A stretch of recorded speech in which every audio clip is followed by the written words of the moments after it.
Hi everyone, my name is Soun, and today I'll be talking about quieting the inner critic, tools to strengthen self-worth.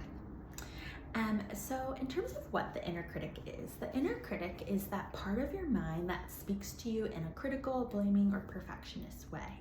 It says things like, I'm not good enough, I should be doing more.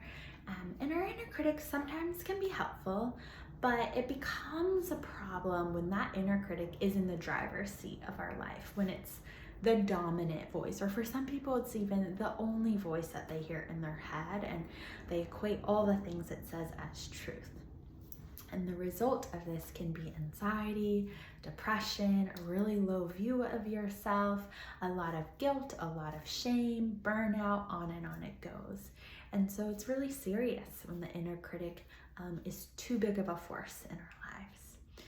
And so today we're going to talk about some of the ways that we can address this inner critic. I think the first way is noting and challenging some common ways that the inner critic can think. So another way of thinking about these are common thinking traps that the inner critic engages in. This can be something like emotional reasoning. So for example, if your inner critic feels guilt and then says, therefore I must have done something wrong. I feel guilty, so I must have messed up.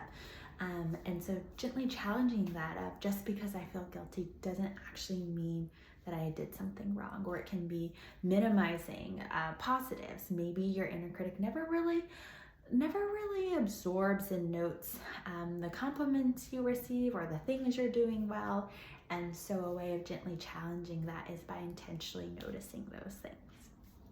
I also encourage you to dialogue with your inner critic. Of our inner critic, as much as it might be causing havoc in our lives, it's trying to do something for us. And so a dialogue is a way to really respectfully and kindly hear it out and then gently push back in a way that hopefully helps it to settle down. And so I encourage you to literally write out a dialogue between you and your inner critic, kind of trying to understand it more. Imagine it as this other being and try to get behind, hey, what are you trying to protect me from?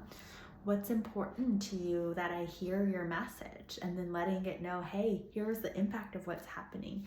Maybe requesting it to take a break. Maybe letting it know, like, hey, you don't actually have to be doing this thing that's really hurting me. You can go settle down. And then finally, calming the brain and the body down through grounding exercises can help with managing your inner critic too. Thanks so much.